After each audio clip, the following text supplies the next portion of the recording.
2, 3. Bismillahirrahmanirrahim. Assalamualaikum warahmatullahi wabarakatuh. Waalaikumsalam.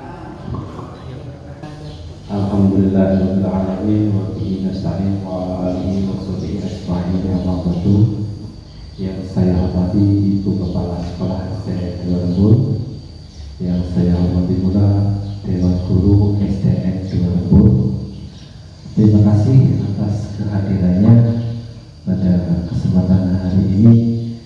Saya akan mensosialisasikan tentang diseminasi penerapan dan pemahaman budaya positif di SDN 2 Lembur.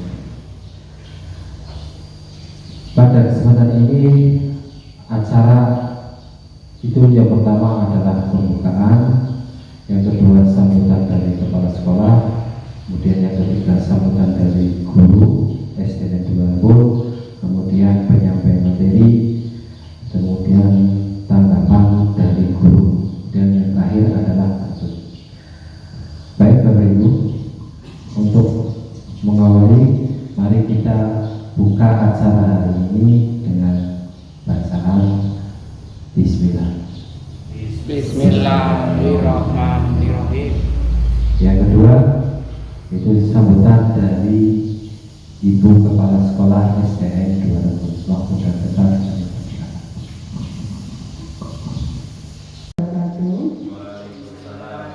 Yang saya hormati Bapak Ibu Guru SD Negeri 2 Lembur, serta yang saya hormati penyaji materi berbagi praktek baik untuk diseminasi penerapan dan pemahaman budaya positif Bapak Yuyun Prayoga.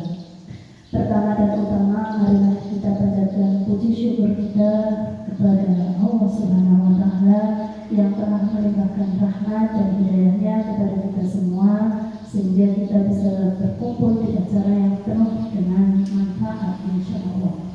Salawat dan salam senantiasa kita haturkan kepada junjungan kita Nabi Agung Muhammad Sallallahu Alaihi Wasallam. Semoga dengan salawat yang kita lantunkan ini akan menjadikan kita telah mendapatkan syafaatnya di yaumul akhir. Terima kasih atas kesempatan yang diberikan kepada saya untuk menyampaikan sekapur sirih sebelum aksi nyata modul 1.4 mengenai budaya positif yang akan disampaikan Mas Yuyun Prayoga. Saya sangat berterima kasih sekali dengan adanya kegiatan diseminasi penerapan dan pemahaman budaya positif ini. Semoga dengan adanya kegiatan berbagi praktek baik ini akan membawa dampak yang lebih baik lagi untuk SD Negeri 2 Lembur. Dengan adanya diseminasi ini, saya berharap nanti akan merubah pemikiran ataupun paradigma kita yang selama ini kita anggap benar, ternyata setelah dipelajari itu ada beberapa hal yang perlu diperbaiki. Semoga dengan adanya diseminasi ini kita akan merubah pola pikir kita mengenai hal-hal yang tadinya kita anggap benar tapi ternyata keliru. Semoga dengan adanya diseminasi ini bisa memajukan SD Negeri 2 Lembur nantinya lebih baik lagi, baik dari segi siswanya maupun dari tenaga kependidikannya. Saya berharap nanti Mas Yoga bisa memaparkan dengan sejelas-jelasnya di Mas Yoga mengenai materi yang sangat bagus ini, penerapan dan pemahaman budaya positif. Besar harapan saya agar nanti apa yang disampaikan Mas Yoga bisa diterapkan di SD Negeri 2 Lembur, sehingga nanti SD 2 Lembur ini menjadi SD yang lebih berkualitas lagi dan bisa memiliki budaya positif yang bisa diterapkan sehari-hari, sehingga nantinya SD 2 Lembur itu menjadi SD yang memiliki murid yang disiplin, memiliki murid yang berakhlak, dan tentunya sesuai dengan profil belajar Pancasila. Kiranya itu yang bisa saya sampaikan. Kurang lebihnya saya mohon maaf. Saya akhiri dengan taufiq wal hidayah. Wassalamualaikum warahmatullahi wabarakatuh. Terima kasih atas sambutan dari Ibu Kepala Sekolah SD Dua Rembul. Untuk acara berikutnya sambutan dari guru SDN Dua Rembul. Waktu dan tempat saya persilakan. Tika. Assalamualaikum warahmatullahi wabarakatuh. Alhamdulillahirabbil alamin. Urihi nasta'in wa ala umuri dunya waddin. Wassalatu wassalamu ala asrofil anbiya'i wal mursalin wa ala alihi wa sahbihi ajma'in. Amma ba'du. Kepada yang terhormat Ibu Kepala Sekolah SD Negeri 02 Rembul, Ibu Mutahharah SPSD, kepada Bapak Ibu Dewan Guru SD Negeri 02 Rembul yang saya hormati, serta kepada Bapak Yoyo Pramuka selaku pengisi sosialisasi diseminasi penerapan dan pemahaman budaya positif. Pertama-tama marilah kita memanjatkan puja dan puji syukur kita kehadirat Allah Subhanahu wa Ta'ala yang telah memberikan rahmat hidayah serta inayahnya kepada kita semua, sehingga pada siang hari ini kita berkumpul dalam acara sosialisasi diseminasi penerapan dan pemahaman budaya positif yang nanti akan diisi oleh Bapak Yoyo Prayoga.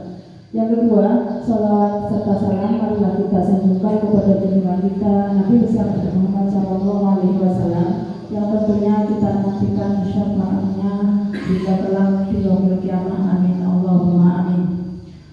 Bapak Ibu yang kami hormati, saya berdiri di sini selaku wakil dari guru SD Negeri 02 Rembul akan menyampaikan beberapa hal. Yang pertama, terima kasih kepada Bapak Yoyo Prayoga yang nanti akan memberikan sosialisasi diseminasi penerapan dan pemahaman budaya positif. Yang kedua, dengan harapan acara sosialisasi ini akan mengimplementasikan pemahaman budaya positif bagi warga sekolah, khususnya di SD Negeri 02 Rembul, sehingga disiplin khususnya tidak hanya untuk siswanya, untuk Bapak Ibu gurunya juga diharapkan akan meningkat setelah adanya sosialisasi ini. Kiranya cukup sekian saja. Saya mewakili dari guru SDN 02 Rembul. Saya tutup wabillahi taufiq wal hidayah. Wassalamualaikum warahmatullahi wabarakatuh. Ya, terima kasih atas sambutannya dari Ibu Kepala Sekolah SDN Dua Rembul dan perwakilan dari guru SDN Dua Rembul. Berharap semoga dengan adanya diseminasi penerapan pemahaman budaya positif ini akan meningkatkan kinerja bagi kita semua dan khususnya untuk siswa-siswi SDN Dua Rembul. Dan hari ini saya akan menyampaikan materi tentang diseminasi penerapan pemahaman budaya positif. Mohon izin Bapak Ibu untuk saya kembali ke tempat duduk.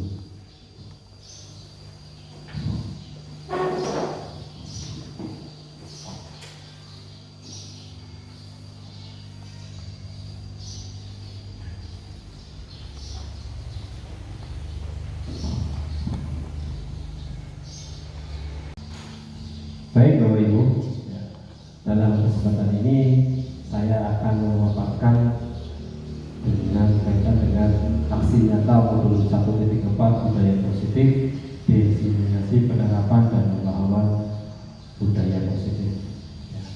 Saya perkenalkan dulu, nama saya Yoyo Prayoga dari SDN 2 Rembul, calon guru penggerak angkatan 10 dari Kabupaten Pemalang. Baik Bapak Ibu, selamat datang para guru hebat. Mari kita belajar bersama untuk berkolaborasi dan saling mendukung demi mewujudkannya budaya positif di sekolah kita tercinta. Tujuan pendidikan menurut Ki Hajar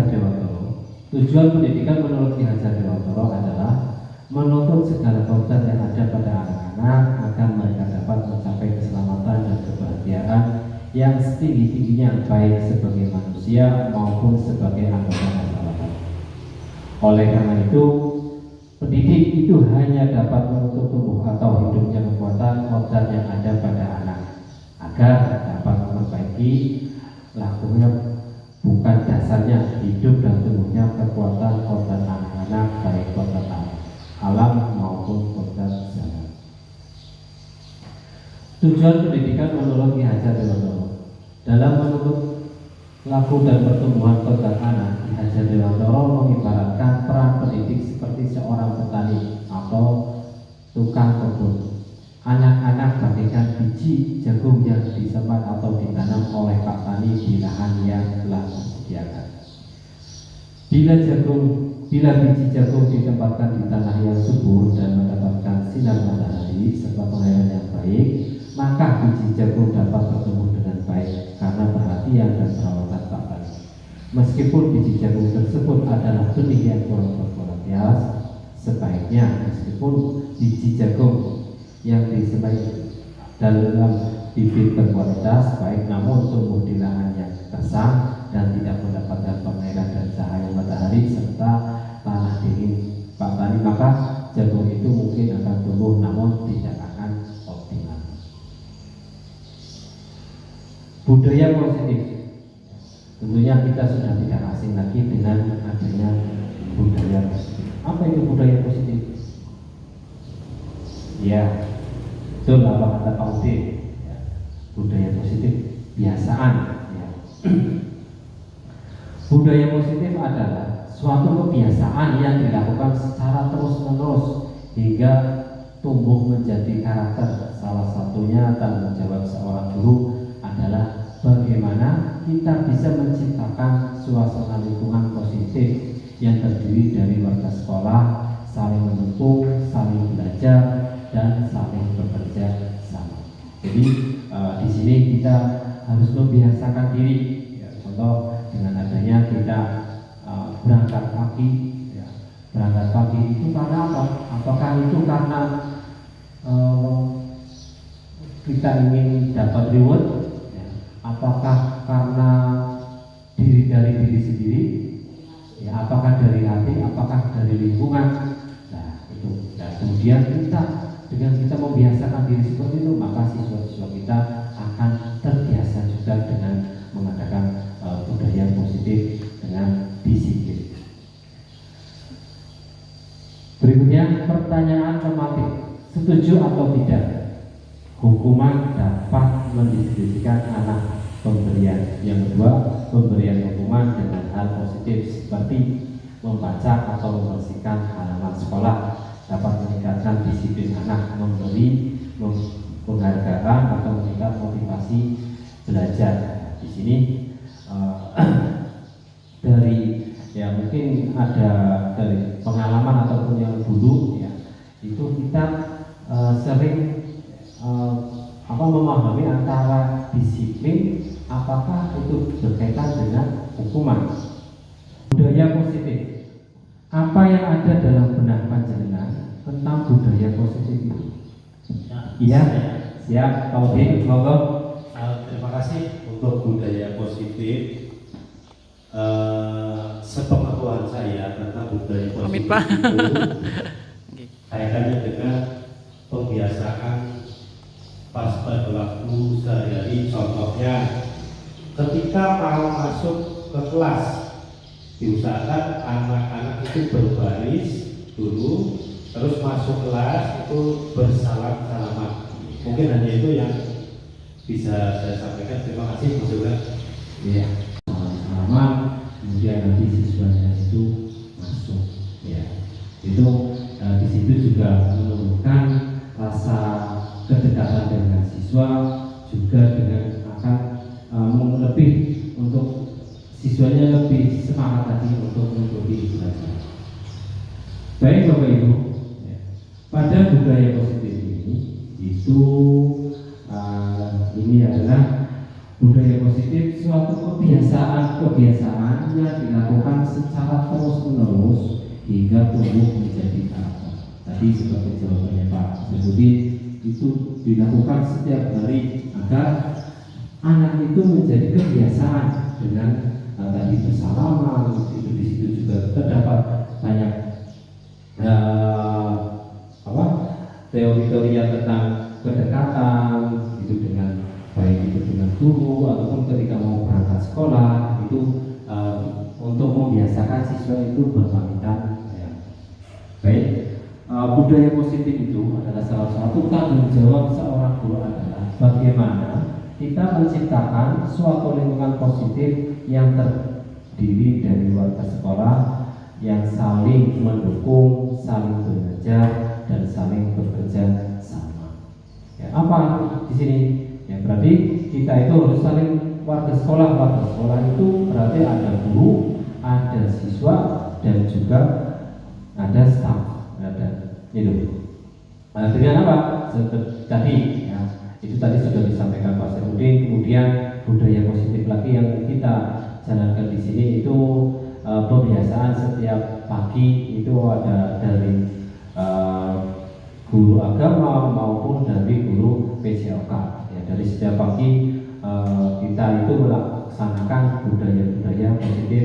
Nah, kemudian ketika ada siswa yang terkena musibah ya, ataupun apa, nah kita melakukan untuk kunjungan.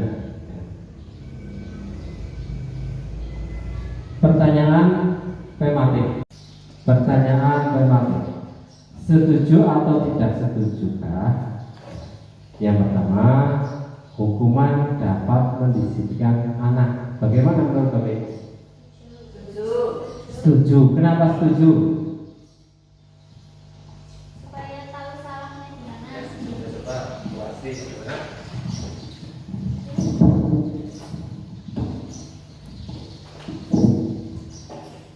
Menurut saya, hukuman itu dapat mendisiplinkan anak karena ketika anak mendapat hukuman, sudah pasti anak itu berbuat salah. Ya. Dan ketika mendapat hukuman kan sudah pasti guru memberitahu salahnya di mana. Iya. Nah, tapi hukumannya juga tidak semua hukuman dapat mendisiplinkan anak. Jadi hukumannya harus tepat sesuai kesalahan yang dilakukan anak. Terima kasih. Terima kasih. Baik. Jadi atas masukan dari Bu Novi Asri, hukuman dapat mendisiplinkan anak itu kata beliau itu setuju. Ya. Karena dapat meningkatkan mengetahui bahwa anak itu bisa mengetahui kesalahannya, ya, dan hukumannya itu bisa disesuaikan, ya, baik itu baik dengan secara moral maupun dengan fisik, seperti itu. Kalau fisik tidak, berarti hukumannya tidak dengan fisik. Ya, baik. Kemudian yang kedua, memberi hukuman dengan hal positif seperti membaca atau membersihkan halaman sekolah dapat meningkatkan disiplin anak. Bagaimana menurut Bapak Ibu? Setuju atau tidak setuju? Setuju. Ya, jadi itu tadi juga sama yang disampaikan oleh Bu Novi Asri bahwa hukuman itu hal yang positif agar si anak itu bisa mengetahui kesalahannya di mana. Tapi hukuman itu tidak harus dengan fisik, bisa dengan seperti membaca ataupun dengan membersihkan halaman dengan meningkatkan disiplin anak. Ya, bukan untuk berlari-lari ataupun berdiri di kelas itu dengan dan waktu sekian, ya itu berarti bukan dengan seperti itu. Kemudian yang ketiga, memberi penghargaan dapat meningkatkan motivasi belajar anak. Bagaimana Bapak Ibu? Setuju? Setuju. Iya, setuju. Contohnya apa? Berarti memberikan penghargaan dapat meningkatkan motivasi belajar anak. Ya, silakan. Kalau saya setuju Pak, untuk memberi penghargaan dapat meningkatkan motivasi belajar anak. Penghargaan itu kan tidak harus dengan berbentuk barang, misal dengan bentuk ujian, apalagi kalau kita mengajar di kelas bawah. Kadang anak itu memang harus diuji dulu.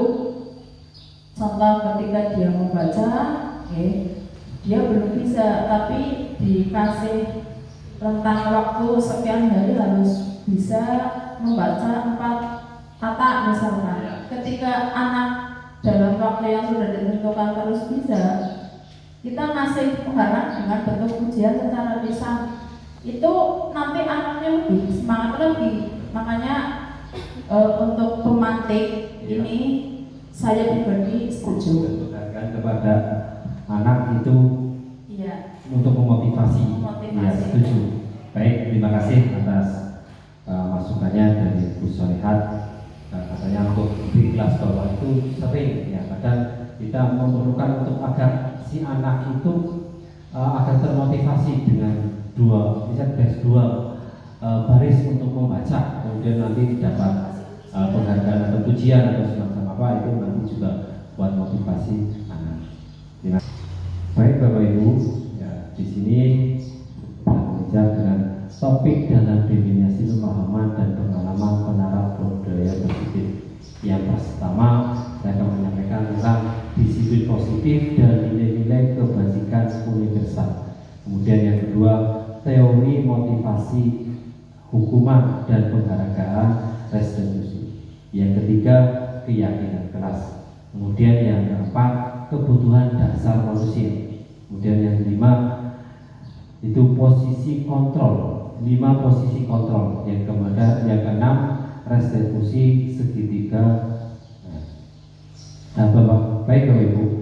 Jadi nanti di sini ada 6 itu ya. Jadi yang pertama dari disiplin, kemudian teori, keyakinan keras, kebutuhan dasar manusia, 5 kontrol, dan yang keenam segitiga restitusi. Berharap nanti kita bisa melakukan atau melakukan dalam kehidupan kita sehari-hari. Baik Bapak Ibu, pembiasaan di SDN Dua setiap pagi kita melakukan pembiasaan dengan berdoa ataupun dengan membacakan surat-surat pendek, Asmaul Husna, pembacaan sholat.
Disiplin positif dan nilai-nilai kebijakan universal.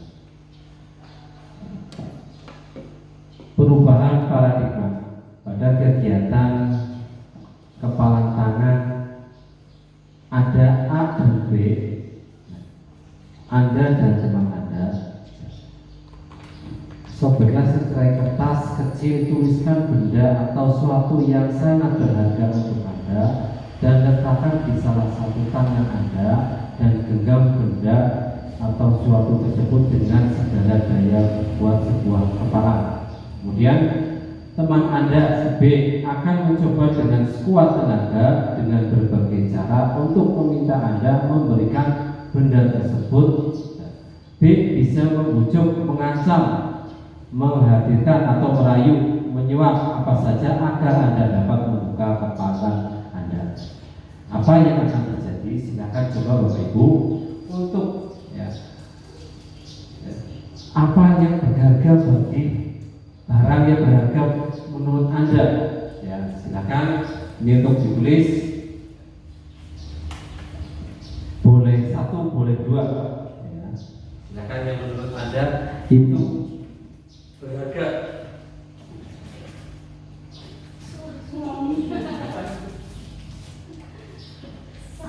Sangat berharga. Yang menurut Anda itu sangat berharga. Ya, silakan ditulis.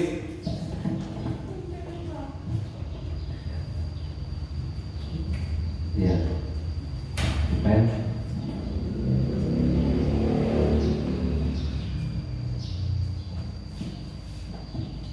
Sudah Bapak Ibu? Ya, sudah. Ya, terus kemudian teman Anda atau B akan mencoba dengan sekuat tenaga dengan berbagai cara untuk meminta Anda untuk memberikan benda tersebut. Jadi yang panjenengan tadi menurut berharga sudah tertulis, ya, itu boleh, ya, itu kepalan tangan, ya, itu silakan, ya, panjenengan, ya, apakah itu dengan cara mengancam atau merayu atau menyuap apa saja agar Anda dapat membuka kepala tersebut. Ya, silakan, ya silakan, bisa dengan depan, ya, kulihat kali, dengan, ya, silakan. Iya, membujuk, ya boleh apa tidak? Ya boleh apa tidak memberikan, ya, memberikan. Itu coba dengan cara Anda mau itu apakah dengan merayu, apakah dengan cara mengancam, ataupun itu dengan itu atau apa saja itu menurut panjenengan itu bagaimana? Iya, suatu berharga karena di genggam panjenengan itu sangat berharga. Ya, apakah boleh itu? Ya, bisa genggamannya itu bisa terlepas diberikan, ya. Apakah itu dengan cuma-cuma diberikan itu? Silakan. Coba, ya. Ya. Iya. Yang saya miliki tidak bisa diartikan dengan uang sebesar apapun, tidak tergantikan. Iya. Ya, coba bagaimana? Ya. Barang berharga yang saya miliki, Ya. berarti yang ada di tangan saya tidak bisa tergantikan dengan apapun, apalagi dengan bentuk materi, dengan uang, mobil atau apapun akan saya pertahankan. Tadi saya membujuk Bu Iha tidak mau memberikan. Bu Iha, saya akan mengancam Bu Iha. Kalau Bu Iha tidak mau memberikan itu, nanti saya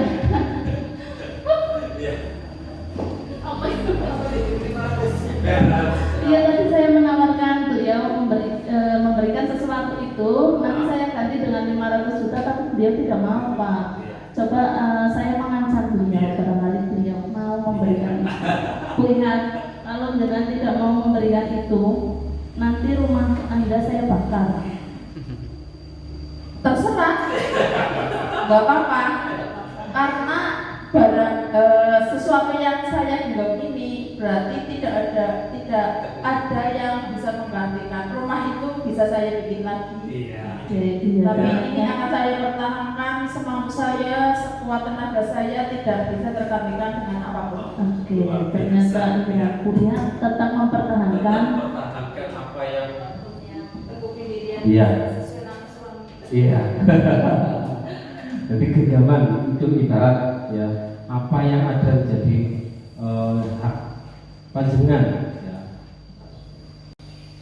Ya, dari kejadian tadi ya apa yang telah digenggam oleh Bu Solihah itu tidak bisa diberikan kepada orang lain, baik itu dengan rayuan, bahkan dengan ancaman, itu tidak bisa membuka genggaman ataupun apa yang sudah dimiliki oleh Bu Solihah.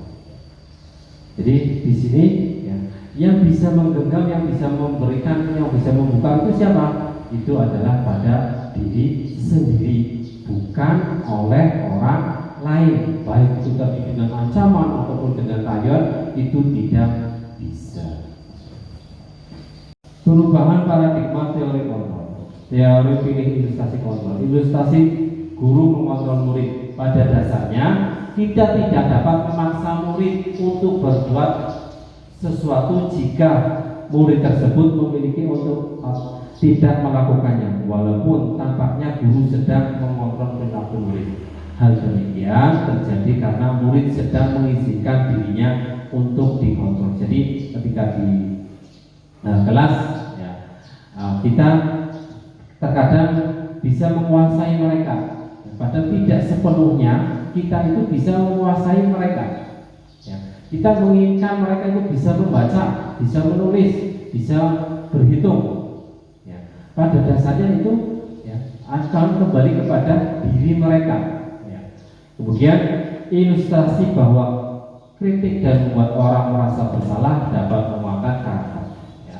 Menggunakan kritikan rasa bersalah untuk mengontrol murid akan menjadikan mereka menunjukkan pada identitas gagal. Mereka belajar untuk merasa buruk tentang diri mereka. Ya, jadi di sini ilustrasinya murid menjadikan mereka untuk identitas ya, merasa menggunakan kritikan atau merasa bersalah, itu langsung menuju pada identitas gagal. Ilustrasi bahwa semua penguatan positif, efektif dan bermanfaat. Penguatan positif atau bujukan adalah bentuk-bentuk kontrol. Tadi ya dengan kita pertama untuk reward ya, jadi pertama kelas bawah itu untuk membaca itu harus tadi dengan cara sujuk atau dipuji ya, itu agar mereka itu mau ada motivasinya ya. Kemudian ilustrasi bahwa orang dewasa memiliki hak untuk memaksa.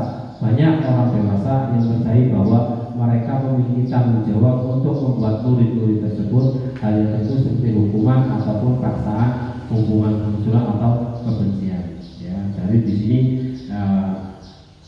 terkadang sama yang lebih kecil dengan yang dewasa itu yang lebih berkuasa atau itu yang lebih dewasa. Padahal itu pun walaupun dipaksa seperti apapun, anak kecil itu ya ketika dipaksa tidak mau membuka genggamannya, ya mereka tidak mau.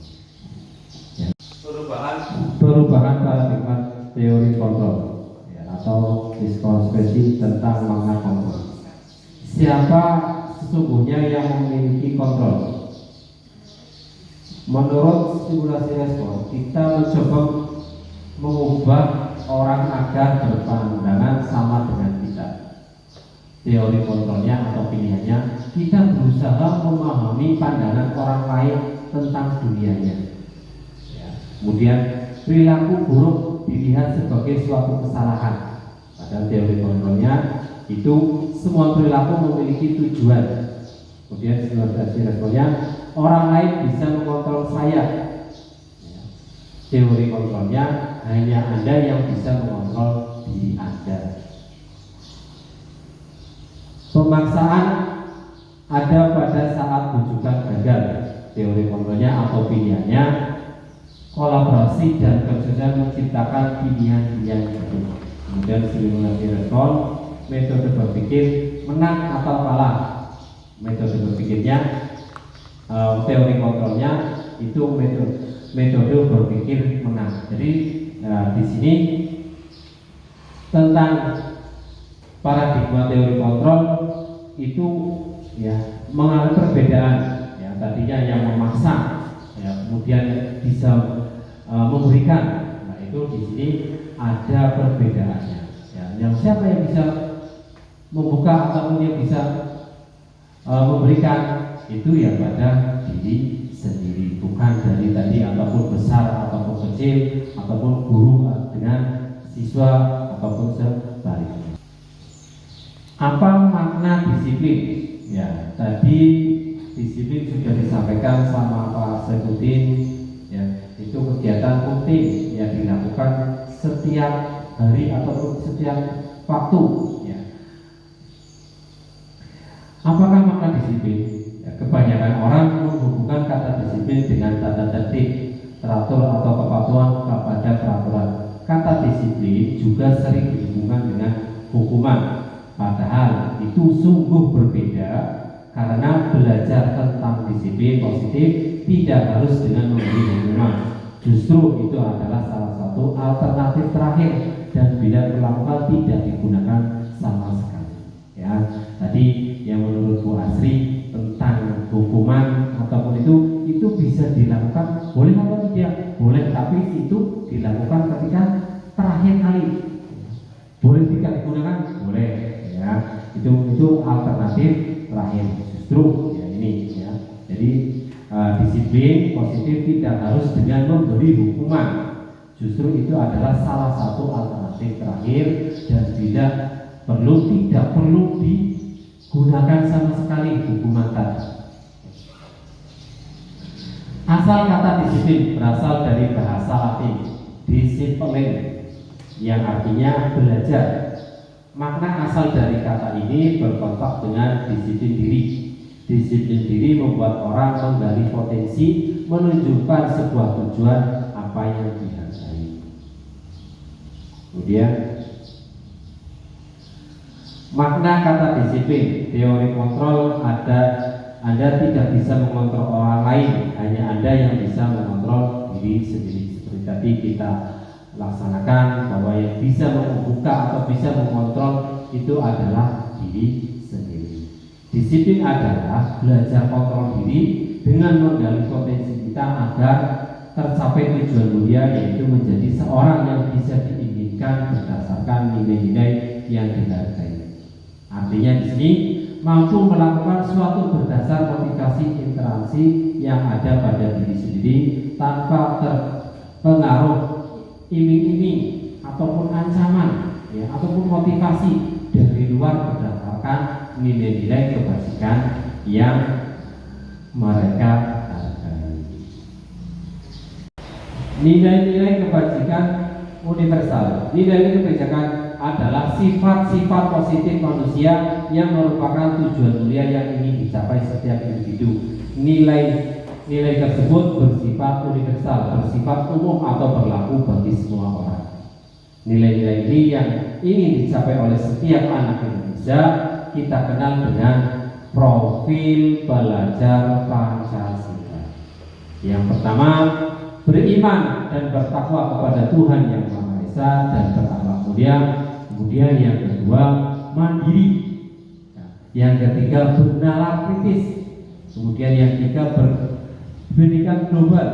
Kemudian bergotong royong, kreatif, agar anak-anak kita itu mempunyai karakter atau dengan profil belajar Pancasila. Teori motivasi, hukuman dan penghargaan, konsekuensi dan restitusi. Motivasi perilaku manusia. Yang pertama, untuk menghindari ketidaknyamanan atau hukuman. Apa yang akan terjadi apabila saya tidak melakukan? Itu maksudnya adalah motivasi eksternal. Ya. Untuk yang kedua, untuk mendapatkan imbalan dari orang lain. Apa yang akan dapat bila saya melakukan? Itu motivasi eksternal. Kemudian yang ketiga, untuk menghargai diri sendiri. Saya akan menjadi orang yang seperti apa bila saya nanti melakukannya. Itu motivasi internal, tujuan disiplin positif. Dari tadi ya, dari yang membuka, kalau yang tadi yang pertama eksternal, itu dari rujukan dari luar ya. Kemudian eksternal yang kedua itu juga ancaman, itu dari eksternal. Tapi tadi yang ketiga dengan menghargai diri sendiri, itu adalah motivasi internal, tujuannya disiplin positif.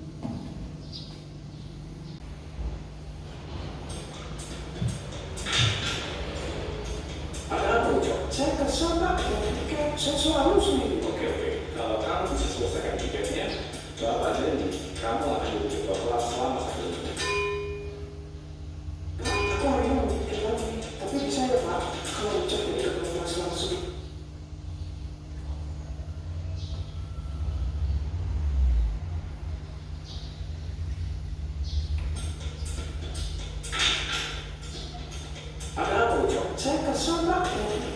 Selalu seminggu. Oke. Kalau kamu bisa selesaikan tiketnya, Bapak janji kamu akan jadi ketua kelas selama 1 minggu. Aku hari ini mau pikir lagi, tapi bisa ya Pak, kalau ucap pikir kelas selama seminggu. Ya, di sini konsep penghargaan dalam penerapan disiplin sekolah adalah si Ucok itu mau membersihkan ketika dia menjadi ketua kelas selama 1 minggu. Ya. Nilainya di sini berarti apa? Ya, dia mendapatkan apa? Penghargaan ketika dia itu mau membersihkan kelas. Penghargaannya berupa apa? Menjadi ketua kelas. Dan menjadi ketua kelas itu penghargaan. Dia merasa menjadi di depannya teman-teman, dia merasa bangga di situ pada dirinya. Ya, kemudian teman-temannya tahu bahwa Ucok itu menjadi ketua kelas. Ya. Konsep penghargaan di dalam penerapan disiplin sekolah. Hadiah tidak harus berupa benda, bisa juga berupa pujian, stiker pita, janji menjadi ketua kelas, dan sebagainya. Hadiah tidak menciptakan ketaatan jangka panjang.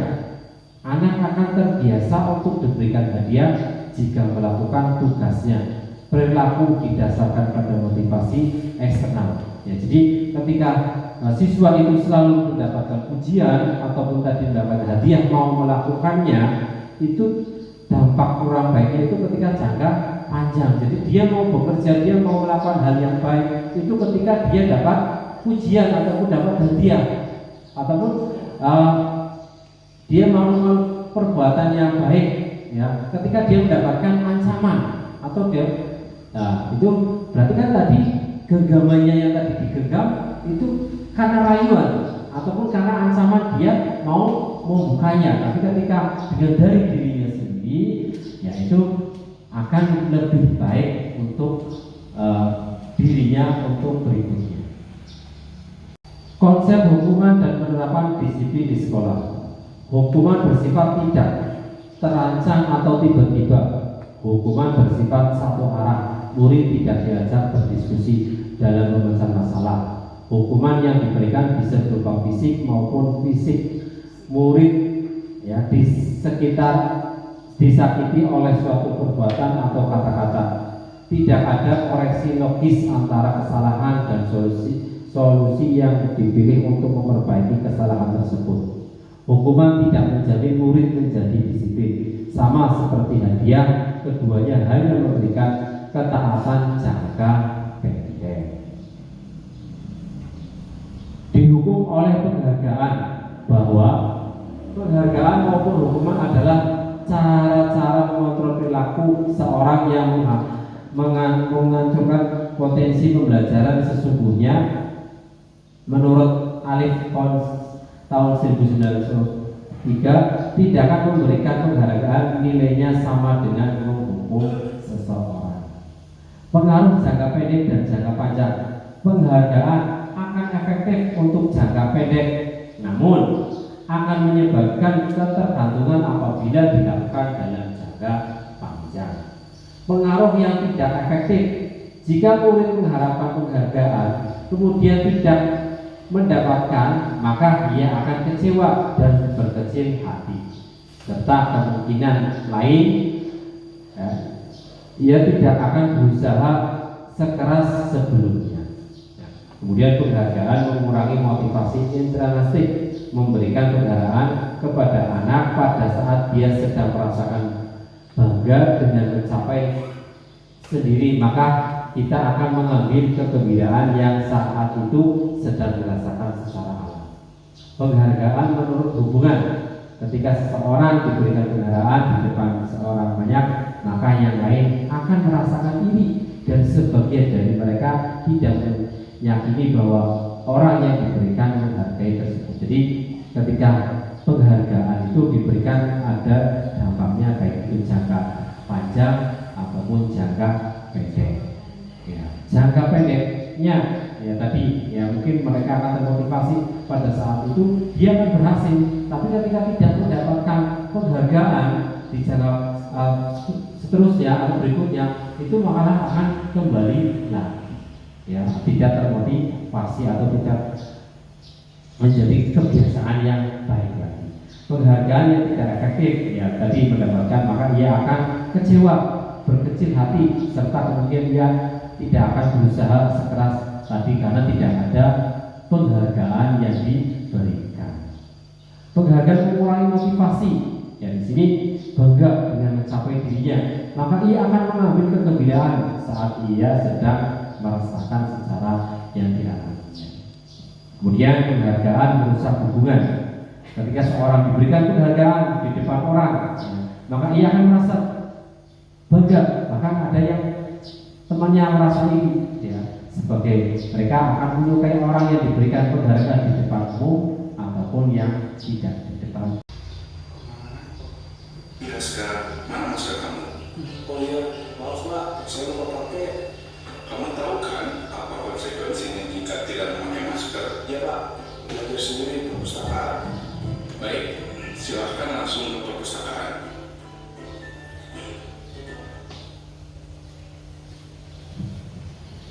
Baik, Bapak Ibu, di sini konsekuensinya dalam penerapan disiplin. Jadi siasa itu tidak memakai masker, ya. Dia karena sudah tahu apa konsekuensinya, dia belajar di perpustakaan terpisah, ya, dengan teman-temannya.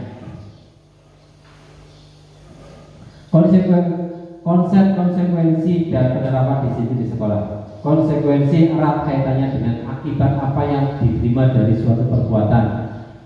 Murid berkontribusi membuat kesepakatan bersama dengan guru, kemudian memiliki bentuk solusi yang lebih logis daripada hukuman karena mereka ikut menyebabkan peraturan, ya, kemudian tidak ada ajakan atau perbaiki kesalahan. Tadi ya, si Aska itu tidak memakai masker, dia menyadari dia salah, ya. Kemudian dia belajar atau mengikuti pelajaran di perpustakaan.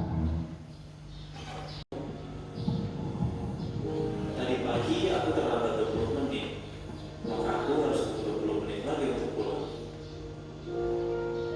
Maaf ya, ini nanti tugas yang baru.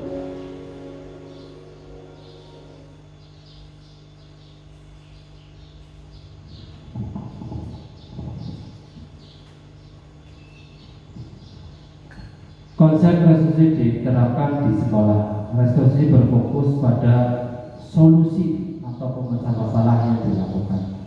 Restitusi mengajak murid untuk mengidentifikasi kembali tindakan sehingga ia bisa memikirkan langkah untuk memecahkan masalah.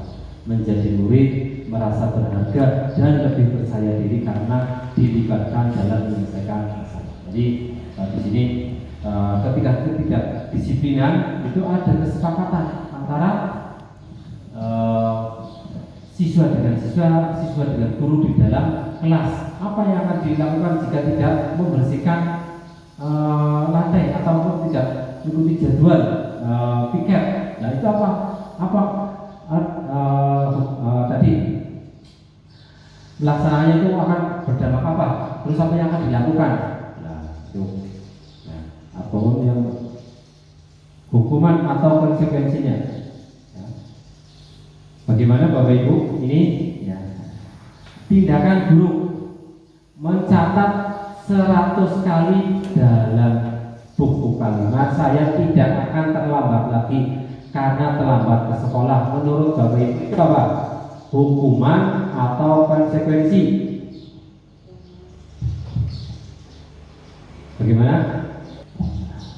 Bagaimana menurut Bapak Ibu? Ya, ini ada tindakan guru, hukuman atau konsekuensi. Ya, yang pertama, mencatat 100 kali di dalam buku. Ya. Saya tidak akan terlambat lagi karena terlambat ke sekolah.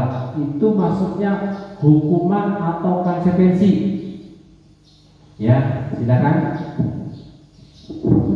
Hukuman. Iya, karena kalau hukuman kan berarti nggak boleh ya. Hukuman itu kecuali terjadi kesepakatan, berarti antara guru dan siswa itu terjadi kesepakatan, misalkan ketika si anak melanggar, si A tidak piket harian misal, terus si guru kan memberikan hukuman, dan di dalam hukuman itu berarti terjadi kesepakatan antara siswa dan guru, misalkan dengan menulis ya 100 kali besok saya akan piket harian, tapi ditulis di buku banyak 100 kali. Menurut saya itu hukuman, berarti ada kesepakatan antara siswa dan guru.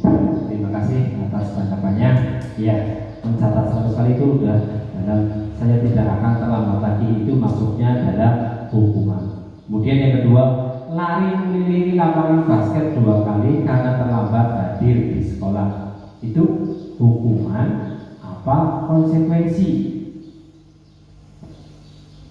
Hukuman, ya, karena ada fisik, ya, melakukan lari karena dia apa terlambat. Kemudian murid diminta untuk push up 15 kali karena tidak menggunakan masker ke sekolah. Itu hukuman apa konsekuensi? Hukuman, ya, karena ada berupa fisik, ya. Kemudian yang ketiga, mengganti kertas tugas teman yang telah dicoret-coret ketika tadi di dalam kelas, ya, itu siswa, ada salah satu siswa itu mencoret-coret buku temannya, ya, itu masuknya apa? Hukuman apa konsekuensi? Ya, silakan Bapak Ibu coba ditanggapi. Menurut saya itu konsekuensi. Berarti ketika anak tersebut berarti melakukan kesalahan tapi terhadap sesama temannya, bukan ketika dia merobek bukunya, atau coret-coret bukunya. Berarti konsekuensinya ya harus mengganti buku yang baru lagi. Iya, itu berarti menurut saya sih konsekuensi. Iya, bukan hukuman ya. Dia menggantikan kertas tugas teman karena dia tidak dicoret-coret, dia harus konsekuensinya harus memberikan, yang menggantikan buku temannya itu, ya. Membersihkan tumpahan air di meja tulis karena tersenggol pada saat belajar. Membersihkan, tadi kalau membersihkan tumpahan air itu kemudian mendapatkan itu untuk membersihkan karena tersenggol airnya, tumpah. Akibatnya itu untuk membersihkan itu hukuman, membersihkan itu hukuman apa konsekuensi? Iya, konsekuensi karena tadi lantainya jadi kotor, ya. Itu untuk makanya itu untuk dibersihkan. Kemudian yang berikutnya, murid disuruh untuk mengenakan sepatu seharian di sekolah karena tidak menggunakan sepatu hitam. Itu karena ada peraturan di sekolah harus menggunakan sepatu yang berwarna hitam, tapi ada salah satu siswa itu tidak menggunakan. Nah, itu maksudnya hukuman apa konsekuensi? Iya, maksudnya adalah hukuman, ya. Kemudian yang terakhir, lari mengelilingi lapangan basket 2 kali karena terlambat 10 menit untuk pelajaran PJOK, ya. Itu lari terlambat, ya. Itu apa? Konsekuensi apa? Hukuman walaupun itu fisik. Hah? Konsekuensi karena itu dalam keadaan kegiatan apa? Kegiatan pelajaran olahraga. Ini Bapak Ibu, ya. Tadi, ya, dari sekian jawabannya Bapak Ibu itu sudah benar, ya. Kebutuhan dasar manusia, ya. Di sini kebutuhan dasar manusia, ya, pada umumnya itu ada yang satu, kasih sayang dan rasa yang diterima, ya, seperti Pak Joko ya, Pak Joko ya, ya, kasih sayang itu kebutuhan hidup, ya, sebagai manusia, ya, penguasaan, kemudian ada lagi kesenangan, kemudian ada kebebasan, ya, itu bentuk dasar kebutuhan manusia. Contohnya dalam kasus ini, Ibu Ani guru kelas 5 di SD Pelita Hati sedang bingung menghadapi salah satu muridnya, sebut saja namanya Agus. Beberapa anak datang ke Bu Ani dan mengeluhkan sikap Agus yang sering meminta bekal makan siang mereka dengan kasar. Dalam konteks disiplin positif ini, jika Anda menghadapi situasi seperti ini, apa yang Anda lakukan? Menurut Anda, kira-kira apa alasan Agus melakukan hal seperti ini? Ya, apa? Jawaban dari kasus tersebut dalam konteks disiplin positif melihat hal demikian yang kita lakukan bukanlah menghukumnya, melainkan mencari penyebab atas apa yang mendorong Agus melakukan hal seperti itu. Apabila jawaban Agus karena lapar, ibu, ya, dan ibunya tidak membawakan makan siang, berarti kebutuhannya adalah bertahan hidup. Apabila jawabannya Agus senang, apabila jawaban Agus karena senang temannya jadi memperhatikannya, maka kebutuhannya adalah cinta dan kasih sayang. Apabila jawabannya Agus adalah dia merasa hebat karena temannya jadi takut dan menurun kemauannya, maka kebutuhannya adalah penguasaan dan pengakuan.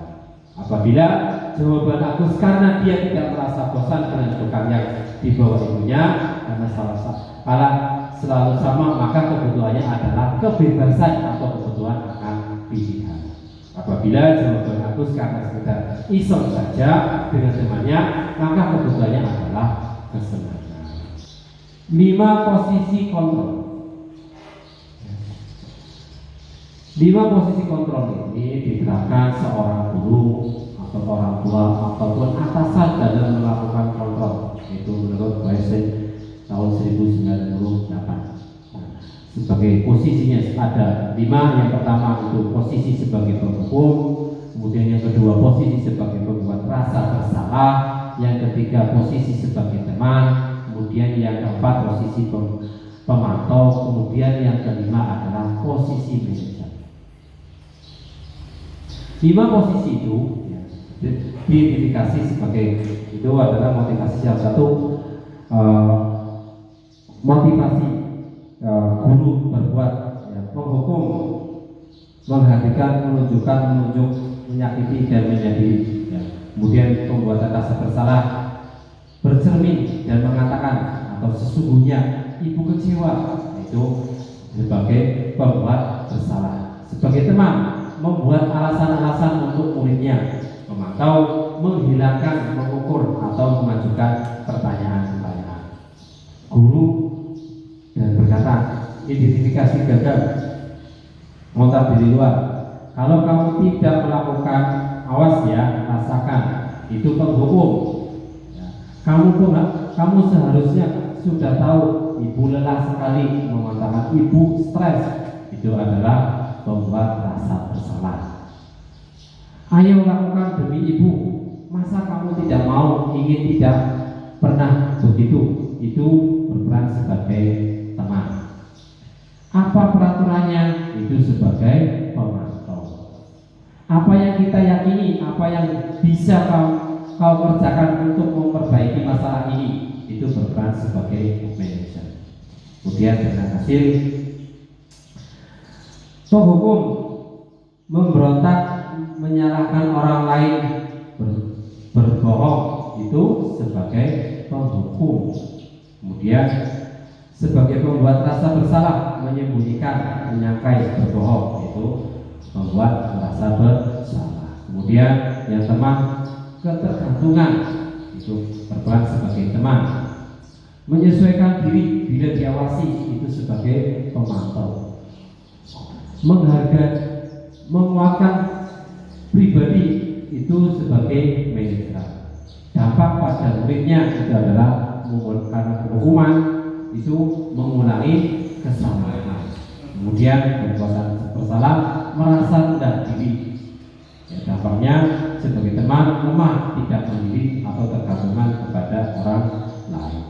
Pemantau, menitik beratkan pada sanksi dan hadiah untuk dirinya. Sebagai manajer itu mengevaluasi diri, bagaimana cara untuk memperbaikinya. Gaya positif, ya, atau peraturan kelas itu ada, itu ya, ada budaya positif, lingkungan positif, dan keyakinan kelas, peraturan kelas. Sini ada keyakinan kelas. Apa itu? Mengapa kita harus melakukan keyakinan kelas? Ya. Mengapa tidak ada peraturan saja? Mengapa kita memiliki peraturan harus menggunakan helm bidang mengendari kendaraan roda 2? Mengapa kita memiliki peraturan 3M, menggunakan masker, mencuci tangan, dan menjaga jarak? Itu tergantung dalam kategori peraturan. Keyakinan kelas. Nilai-nilai keselamatan atau kesadaran ini kita sebut sebagai suatu keyakinan, yaitu nilai-nilai kebajikan besar yang disepakati secara tersirat dan tersurat motivasi internal. Nilai-nilai ini kebijakannya bahwa menekan pada keyakinan seorang akan lebih memotivasi seorang diri dalam seseorang akan lebih tergerak dan bersemangat untuk menjalin keyakinan daripada hanya sekedar mengikuti serangkai peraturan tertulis tanpa ada makna. Itu dalam keyakinan kelas. Ciri-ciri keyakinan kelas itu bersifat lebih abstrak, berupa pernyataan-pernyataan besar. Kemudian pernyataan keyakinan kelas dibuat dalam bentuk positif. Keyakinan kelas hendaknya tidak terlalu banyak sehingga mudah diingat dan dipahami oleh warga kelas. Semua warga kelas hendak ikut berkontribusi dalam pembuatan keyakinan kelas lewat kegiatan curahan pendapat, baik itu dengan tulisan maupun tadi dengan pendapat. Nah, ini salah satu contoh rutinitas kesepakatan kelas.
Segitiga restitusi, ya.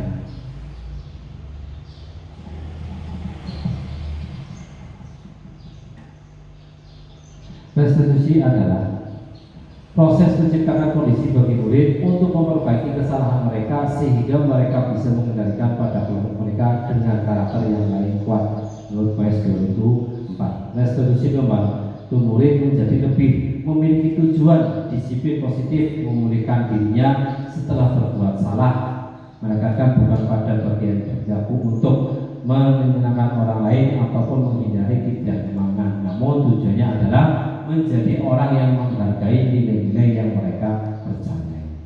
Segitiga restitusi itu ya, validasi tindakan yang salah, kemudian menanyakan keyakinan, kemudian yang terakhir adalah menstabilkan.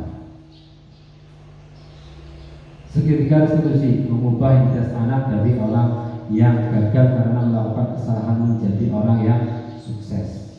Menstabilkan keyakinan si anak dengan cara mengatakan kalimat-kalimat berikut. Segitiga restitusi ya, membuat murid mengenali basisnya kebutuhan dasar yang ingin dipenuhi mereka saat itu. Pada dasarnya setiap tindakan manusia tujuannya adalah memenuhi kebutuhan dasar, apakah itu mau mencapai kebebasan, kasih sayang, dan rasa yang diterima, kesenangan ataupun bertahan hidup itu dengan validasi kebutuhan sebagai berikut.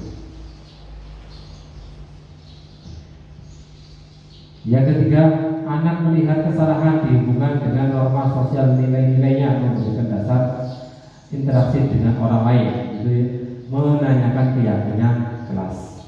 Guru berkata, apa maksud saya sebagai kelas? Segitiga resolusi.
Baik Bapak Ibu, demikian pemaparan hari ini topik dalam resolusi pemahaman pengalaman penerapan budaya positif.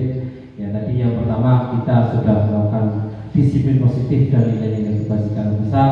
Yang kedua teori motivasi, hukuman dan penghargaan institusi. Yang ketiga keyakinan kelas. Yang keempat kebutuhan dasar manusia. Kemudian yang kelima 5 posisi kontrol. Yang keenam segitiga restitusi. Baik Bapak Ibu, kami dari itu untuk meminta tanggapan dari Bapak Ibu tentang materi yang telah saya sampaikan. Kami berikan kesempatan untuk 3 menit cukup Bapak Ibu. 3 atau itu dari perwakilan Bapak Ibu untuk menanggapi tentang topik yang hari ini kita bahas. Monggo waktu dan tempat kami persilakan. Saya selaku peserta dalam hari ini ini dalam penyampaian dari Pak Yoyo Prayoga yaitu tentang diseminasi penerapan dan pemahaman budaya positif akan memberikan beberapa tanggapan. Yang pertama, sangat luar biasa penyampaian materinya, sangat bagus dan banyak memberikan manfaat kepada kita semua dan juga mengubah pola pikir kita bagaimana penerapan disiplin dalam sehari-hari adalah sebagai suatu tantangan yang luar biasa yang harus kita terapkan dengan tujuan adalah untuk mendisiplinkan pada peserta didik kita, dan hal itu bukan hal yang mudah. Pada kesempatan ini itu perlu adanya kerjasama dari semua personil, yaitu tenaga pendidikan, tenaga pendidik yaitu guru, untuk menerapkan kerjasama yang baik dengan memberikan contoh kepada siswa-siswa kita, sehingga tidak hanya sekedar teori saja yang kita berikan, tapi adalah contoh yang baik dari kita semua. Dan yang kedua, saya sangat tertarik dengan adanya segitiga restitusi dalam menangani permasalahan yang ada, karena dengan diterapkannya di segitiga restitusi ini akan memberikan kesadaran kepada siswa akan kesalahannya tanpa harus dengan emosi ataupun dengan hukuman.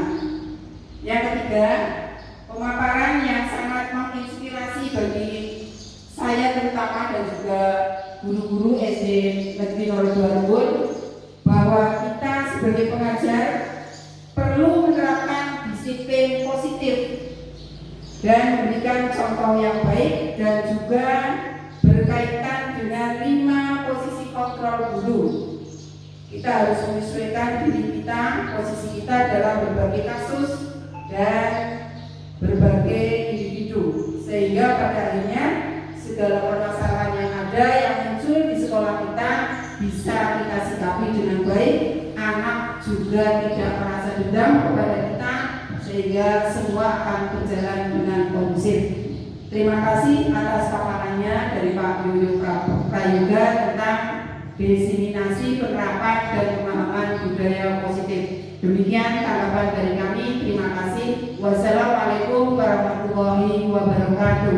Waalaikumsalam warahmatullahi wabarakatuh. 3. Ya, terima kasih Ibu Eni Sulistiati yang telah memberikan tanggapan. Tadi saya tangkap itu ada 3 tanggapannya, itu sangat luar biasa, dan itu buat belajar kita sama bersama-sama. Nanti dalam warga sekolah ini harus sama-sama ya, dari pihak guru, staf maupun siswa ya, itu untuk membiasakan menerapkan budaya positif di lingkungan SDN 2 Rembul. Kiranya cukup dari saya, kurang lebih saya mohon maaf. Wassalamualaikum warahmatullahi wabarakatuh.